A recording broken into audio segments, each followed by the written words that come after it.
आता तर तुम्हाला आठवणी पण नकोय.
हे तरी काम तुम्ही का करताय?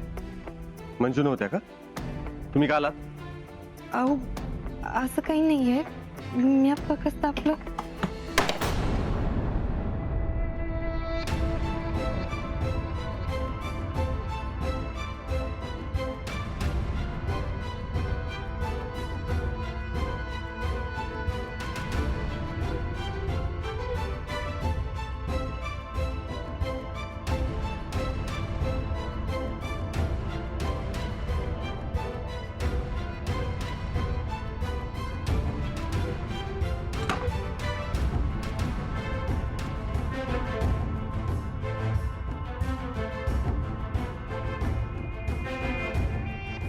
काय झालं रडायला?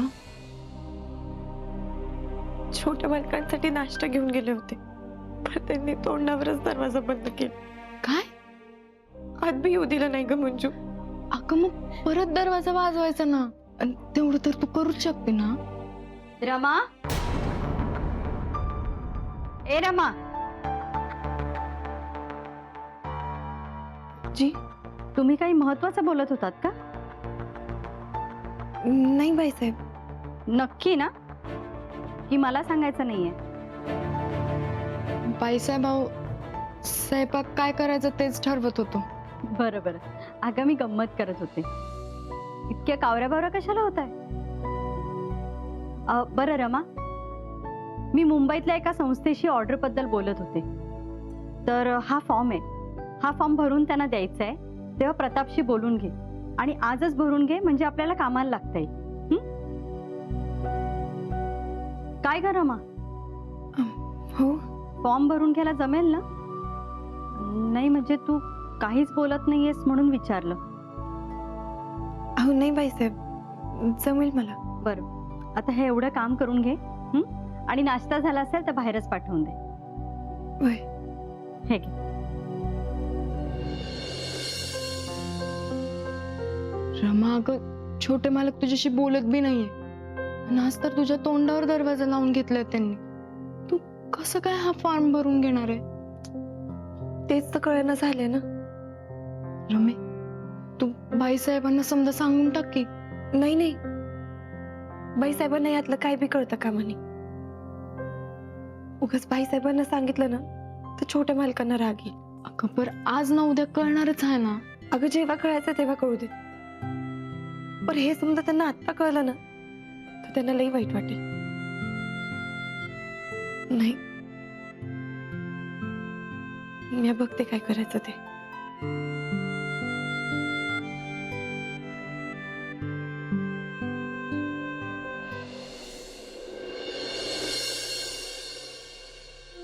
वाव, उपमा किती मस्त झालाय. याचा खमंग वासच सांगत होता की उपमा मस्त झाला असणार आहे, पण खाल्ल्यानंतर कळतंय की हा अजून कमाल झालाय. हो, खरंच खूप छान झालंय. दादा, बरं झालं तू आलास. आज उपमा एवढा भारी झालाय ना, तू खाऊन बघ.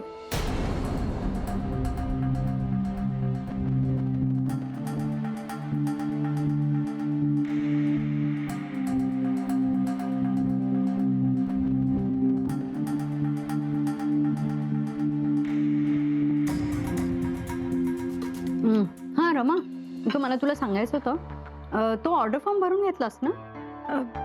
नाही बाईसाहेब, आता भरतेच. बरं, एक काम कर, बाकी सगळी कामं बाजूला ठेव आणि ते काम पहिले कर. जी. प्रताप, तू आज बाहेर जाणार आहेस का? नाही, घरीच आहे. काही महत्वाची काम आहे.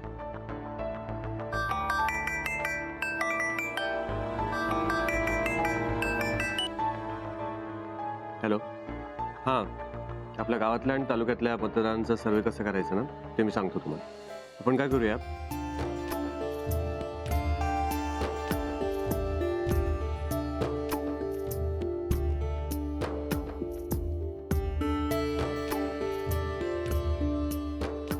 माझ्याकडे एक फॉर्मॅट आहे. मी पंचायत समितीमध्ये येताना तो घेऊन येतो. हो, बरोबर. बाय.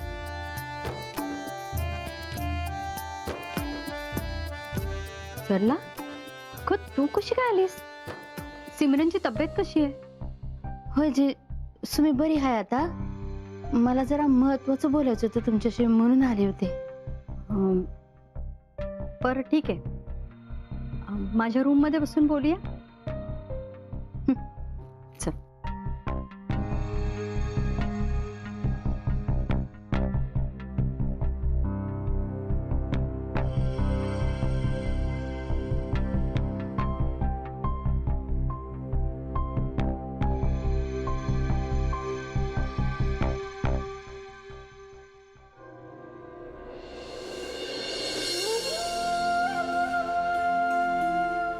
बस. नाही जी, ही तस ठीक आहे मी. अगं शांतपणे बसून बोलूया ना. अगं बस.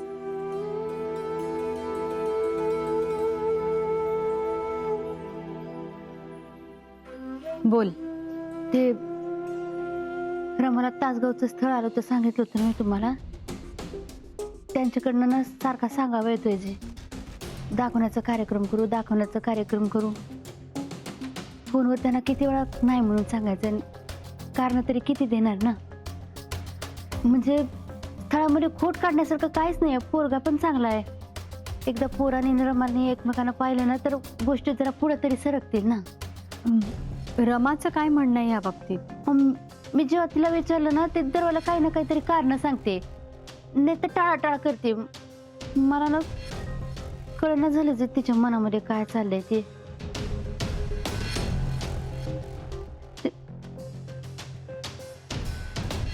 बाईसाहेब, एक विनंती करायची होती तुम्हाला. तुम्ही रमाशी बोलता का? मी म्हणजे तुम्ही त्याच्याशी बोलाल ना तर ते तुमचं ऐकेल, तुमच्या शब्दाबाहेर जाणार नाही. तुम्ही जे काय म्हणाल ते ऐकून घेईल. तुम्ही जर बोलात तिच्याशी तर ठीक आहे, मी बोलेन तिच्याशी. तिच्या मनामध्ये काय आहे हे जाणून घेण्याचा मी पूर्ण प्रयत्न करीन. तुम्ही बोला तर फार बरं होईल जी. पण कसं आहे ना सरला, लग्न हा आयुष्यातला खूप महत्वाचा निर्णय आहे ग. त्यामुळे तिची इच्छा नसेल ना तर मी तिला आग्रह नाही करणार. तिचा निर्णय तिला घेऊ देत. तुम्ही म्हणाल तसं, पण माझी खात्री आहे रमा तुमच्या शब्दाबाहेर काही जाणार नाही. तुम्ही जे सांगाल ते ऐकेन. माझ्या मनावरचं ओझं उतरलं जे तुम्ही बोलेन असं म्हणलं. येऊ जी मी.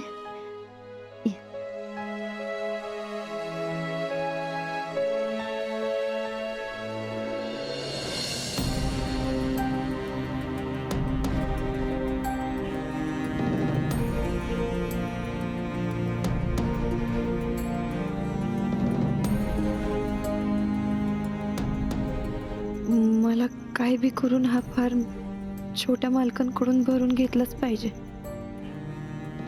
नाही तर बाईसाहेबांना शंका येईल की आमच्यात काहीतरी बिनसले.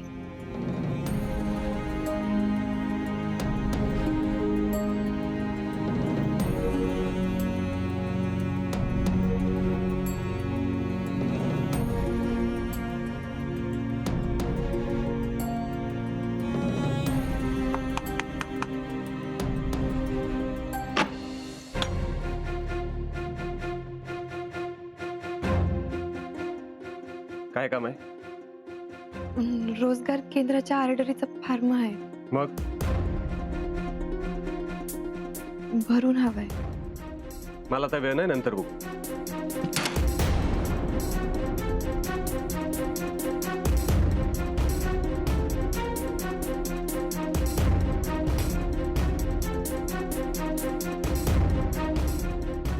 रमा, जरा माझ्या खोलीत येतेस?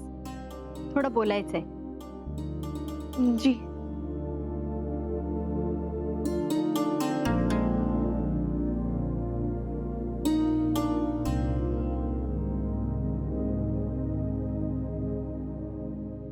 प्रतापने फॉर्म भरून दिला ना? नाही अजून, त्यांना काहीतरी काम होतं तर नंतर भरून देतो असं म्हणाले. ठीक आहे. काय झालं बाईसाहेब? सरलाला माझ्याशी काय बोलायचं होतं माहितीये? तुला जे तासगावचं स्थळ आलंय ते लोक लग्नासाठी मागे लागले आणि सरलाला असं वाटतंय हे स्थळ तुझ्यासाठी योग्य आणि तू लग्नाला तयार व्हावंस. आणि हे तिने मला सांगितलं तुला विचारायला. थोडक्यात काय, तुझ्या मनात काय चाललंय हे विचारण्याची जबाबदारी तिने मला दिली. बरं बाईसाहेब, माझ्या मनात काय आहे हे तुम्हाला चांगलंच माहिती आहे आणि लग्नाबद्दल मी दुसरं कोणाचा बी विचार करत नाही. आता याहून जास्त काय सांगू तुम्हाला? हे बघ रमा, हे जे काही आहे ते तुला सरलाला कधी ना कधीतरी सांगावं लागणारच आहे. कारण जोपर्यंत तू तिला हे सगळं सांगणार नाहीस तोपर्यंत ती तुझ्यासाठी स्थळं बघत राहणार आणि तुला प्रत्येक वेळेला काही ना काहीतरी कारणं द्यावीच लागणार. हे बघ, मला सांगितल्यावरती जसं तुमचं टेन्शन कमी झालं होतं ना, तसंच तिला सांगितल्यावरती पण तुमचं टेन्शन अजून कमी होईल. मामीला तर काय सांगू बाईसाहेब? छोट्या मालकांनी माझ्याशी बोलणं सोडलंय हे सांगू का आता त्यांनी त्यांच्या आयुष्यातूनच मला काढून टाकलंय हे सांगू? काय सांगू?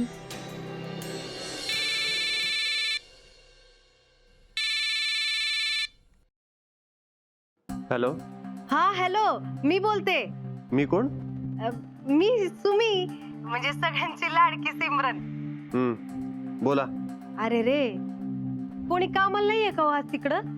नाही, मला फोन उचलायला लागला ना म्हणून. बर का? नाही, मी इथेच होतो म्हणून फोन उचललाय. बर बर. छोटे मालक, आई आहे का हो तिथं? हो, मावशी आहेत. अहो, मला जरा बोलायचंय तिच्याशी. सरला मावशी कामात बिझी असतील. तुमचा काही निरोप असेल तर सांगा, मी सांगतो त्यांना. नाही नाही, तुम्ही तिला निरोप द्या की मला तिच्याशी जरा बोलायचंय. कसं आहे ते, रमाला पाहायला तासगावचे पाहुणे येणार आहे ना, तर त्यात पाहुण्यांचा सारखा सारखा फोन येतोय. कधी यायचं, कधी भेटायचं, कधी पोह्यांचा कार्यक्रम करायचा. तर म्हणून म्हटलं आईच्या कानावर घालावं. हॅलो हॅलो हॅलो, कट झाला काय? Hello hello Dadaraya. हा, बोला. अहो, माझं बोलून झालं. अहो, मी काय म्हणते, तुम्ही जरा आईला निरोप द्या की मी फोनवर वाट पाहते म्हणून. नाही, कारण कसं आहे ते पाहुण्यांचं सांगावं लागेल ना मला आईला, त्याशिवाय कसं मी फोन ठेवणार. त्या पाहुण्यांचा परत फोन येण्याआधी ना माझं आईशी बोलणं होणं गरजेचं आहे ना, म्हणून म्हटलं मी थांबते फोनवर. हा, तुम्ही आईला बोलून आण.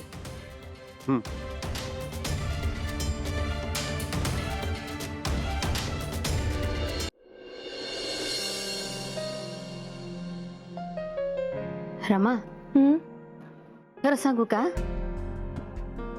अगं, या स्थळासाठी खरं तर आग्रह केलाच नसता तुला मी, पण स्वतःहून चालून आले ना समोरनं स्थळ, म्हणून म्हणलं. अगं, आणि कसं आहे ना, पोरावर कसलीच जबाबदारी पण नाहीये. न बहिणीचं लग्न करण्याची जबाबदारी, न स्वतःचं घर बांधण्याची जबाबदारी. एकुलता एक आहे मुलगा, आणि मुख्य म्हणजे त्याला नोकरी आहे. तालुक्याला कोर्टामध्ये, म्हणजे सरकारी नोकरी झाली की नाही. आणि पोराचे बाबा आहेत ना, ते तुझ्या मामाच्या ओळखीच्यातले आहेत. म्हणजे ओळखीतलं चालून आलेलं स्थळ म्हणल्यानंतर जरा बघायला काय हरकत आहे, नाही का? आणि दिसायला म्हणशील ना तर मुलगा चांगला उंच आहे, दिसायला बरा आहे, आता थोडा सावळा आहे, पण बाकी सगळ्या गोष्टी चांगल्या आहेत म्हणल्यानंतर एखादी गोष्ट सोडायला हरकत नाही, नाही का? आता तुझा मामा कुठे आहे गोरा, झालं की आमचा संसार. आणि खरं सांगू का रमा, तू आणि तो पोरगा असं डोळ्यासमोर आले ना की तुमची जोडी इतकी चांगली वाटते माहिती मला. एकदम बेस्ट. सरला मावशी, जे छोटे मला तुमच्यासाठी सुमियांचा फोन आलाय. त्या म्हणतात तासगावच्या पाहुण्यांचा फोन आला होता, त्याबद्दल बोलायचंय. होय काय? फोन घेते जे आली हा.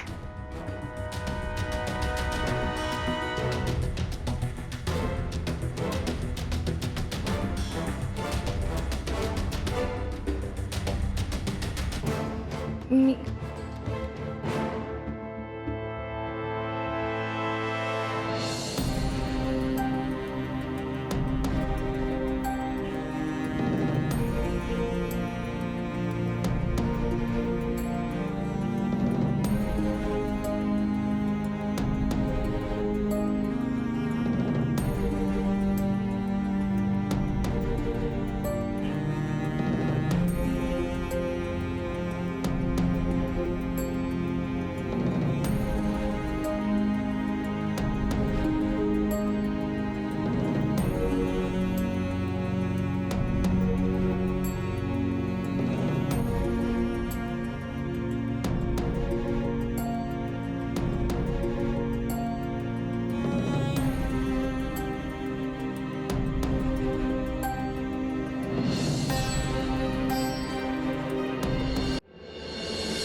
रमा,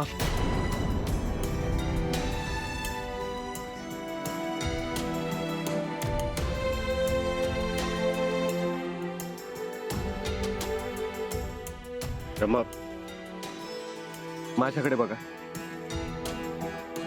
माझ्या डोळ्यामध्ये डोळे घालून मला सांगा,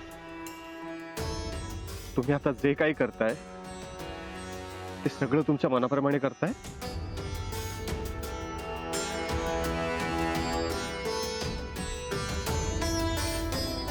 बोला रमा, तुम्ही तासगावच्या मुलाशी लग्न करायला तयार आहात? बोला रमा, रमा बोला.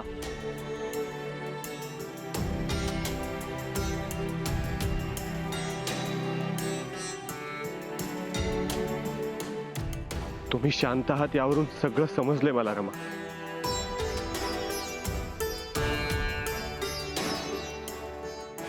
पण मला तुमच्या तोंडून ऐकायचंय. रमा, माझ्याकडे बघा आणि मला खरं खरं सांगा. बोला रमा, रमा बोला. हो छोटे मला, मी होकार दिला या लग्नाला, आणि तो बी मनापासून. मी आता तयार आहे या लग्नासाठी. नाही, तुम्ही खोटं बोलताय. तुम्ही खोटं बोलताय ना रमा. तुम्ही माझी मस्करी कर रमा. रमा, तुम्ही माझी मस्करी करताय ना? हो नाही छोटे मला, मी आता जे काही बोलले ते समज खरं आहे. मी मस्करी नाही करत आहे. या लग्नासाठी मी मनापासून तयार आहे.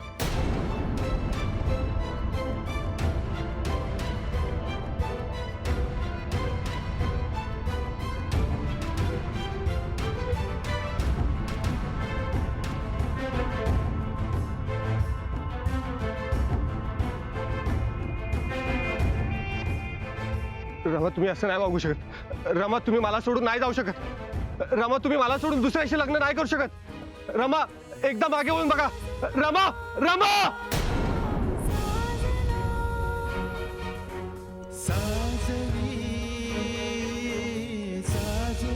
रमा, रमा, तुम्ही असं अचानक मला सोडून नाही जाऊ शकत. रमा, मी तुमच्याशिवाय नाही जगू शकत.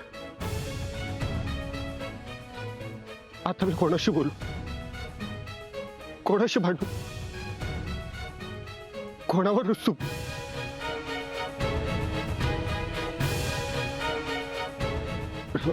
रमा, मला असंही होतंय. रमा, मला आता असंही होतंय. तुम्ही परत या. रमा, तुम्ही परत या. रमा, मी तुमच्याशिवाय नाही जगू शकत. रमा!